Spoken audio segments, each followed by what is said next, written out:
Okay, hello and welcome to the video. My name is Wade Smith, and I'm a type 2 diabetic. I don't know exactly when I became type 2 diabetic, probably around 2002 to 2004 is when I first noticed symptoms, but I wasn't correctly diagnosed until 2000 late 2012 or early 2013 actually. Um and so one of the things that my then doctor, who's now retired, first did was tell me to stop consumption of all sugar. Period. End of discussion. Don't even eat fruit, he said, except lemon juice and water. Um, and I'm going to stop here. And then, like, when he finally actually diagnosed me as truly type 2 diabetic and not just pre diabetic, he then put me on a zero carbs diet where for breakfast I ate 3 or 4 hard boiled eggs every morning. And I ate beef for lunch and dinner with no vegetables and no carbs of any kind every day. And I tried that diet and I stayed on it for a long time. In the first 3 months, I lost 43 pounds. I've since been compromising on the diet and regained some of the weight, but not nearly as much as I was back then. Because at my biggest, I was up to 243 pounds, and so I probably need to go back on a diet, not quite that strict again, but close to it. But what ticks me off is the old food pyramid and food groups that we were taught as kids, and even what they're doing now, the so-called my plate thing that um uh Michelle Obama started, does not work. First of all, they're recommending to you that you eat 6 to 11 servings of bread every day, bread and cereal every day, which you absolutely do not need. I promise you, if you eat that much bread and cereal, you will become type 2 diabetic, even if you're not already a type 2 diabetic. That's not counting if they want you to eat 3 or 4 servings of fruit and 5 or 6 servings of vegetables every day. If you eat that much carbs, you're going to die.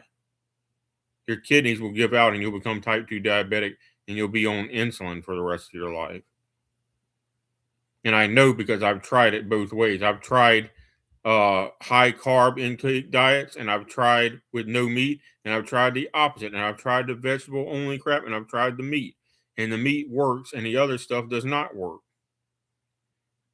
But and you got my testimony that eating nothing but eggs and beef every day will make you lose weight, lose all of your stubborn belly fat and everything.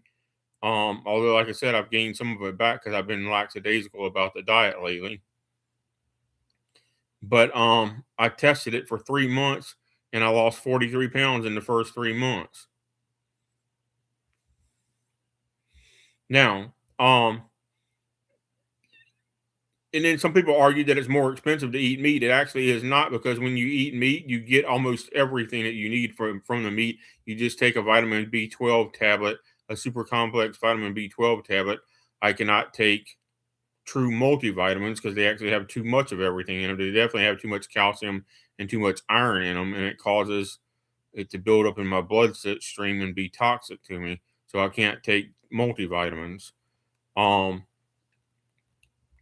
but I can take a B complex vitamin. Uh, and I can take a vitamin D3 vitamin. All right. So supplement. So uh don't tell me that this doesn't work, because I know it, because I've already tried it, and it works way better than any other diet plan that's out there, is to just eat meat. And uh so all these people that want to do, like, force you to eat vegan diets and stuff like that, I laugh at them. I'm like, you'd realize cows eat grass, and grass grows everywhere on the earth except Antarctica. Um and the cows eat grass that grows in climates that are nearly impossible to grow other crops other than grass in those climates, such as Texas and Oklahoma and Nebraska and all the other states that grow grasses and grains. All right. So, and you can't eat beans all the time either, because first of all, beans would actually accelerate global warming faster than feeding cattle grass. because beans fix nitrogen and release both fix nitrogen and release nitrogen nitrates into the atmosphere. All right. We got a huge problem that we're actually releasing so much of each type of greenhouse gas, not just carbon dioxide nor methane, but nitrates are actually a more powerful greenhouse gas than carbon dioxide. And so it's a bad idea to go around screwing up the nitrogen and nitrate balance of the atmosphere because we're already pumping too much of it in the atmosphere as it is. But these people, what gets me is the Democrats want to talk about education all the time, and yet they have an agenda that does the exact opposite of what real education and real science suggests. And to tell me, like, because my old doctor that put me on the zero carb all meat diet has since retired because that's been 13 years ago, and he was already getting pretty old then. Um, and the new doctors all want me to go back to eating what they call healthy carbs. There's no such thing as healthy carbs. All right. And they want me to eat 10 servings of fruits and vegetables every day. And I'm like, if I ate 10 servings of fruit and vegetable every day, I'd be 400 pounds.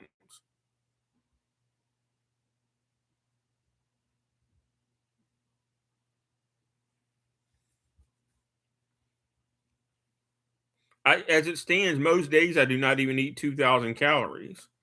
On most days I eat more like 1,600 calories, and I still struggle with weight gain. And the reality of the fact is that I'm still cheating too much on a diet and eating too many carbs. If I just went back to eating nothing but eggs and beef, I would lose even more weight. I should be able to get down to around 185 if I just ate nothing but eggs and beef.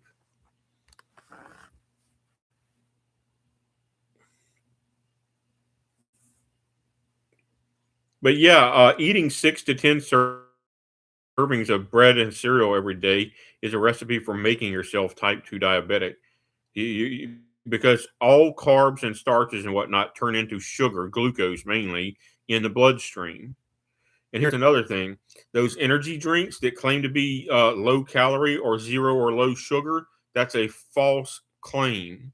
If you actually look at the ingredients, which I've done before, and I forget what the scientific name of this thing is, but it's on there. And if you look it up, it's a 3 carbon sugar. And what it does is it actually turns into glucose in your bloodstream. So while they're saying there's no sucrose in the thing, it's actually got a precursor molecule that turns into glucose. Two of them bind together to form glucose in your bloodstream, which is where the kick of the energy actually comes from. And they're falsely advertising to you and telling you that this is no sugar or low sugar drink, and it's actually full of sugar. It's nothing but sugar, scientifically. So don't buy into these energy drinks and all that kind of stuff. Matter of fact, don't drink sodas of any kind if you can keep yourself off of them. I quit drinking real sodas several years ago and haven't had but one original Coke in the past 3 years. And I still drink Coke Zeros, but probably shouldn't even be drinking that because the artificial sweetener is almost as bad as real sugar. Uh, so avoid all carbs, not just sugar.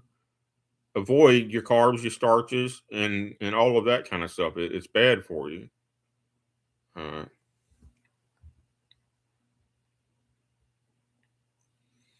and for you vegans, human beings have been eating meat for as long as we've had stone and wooden tools, and maybe even longer than that.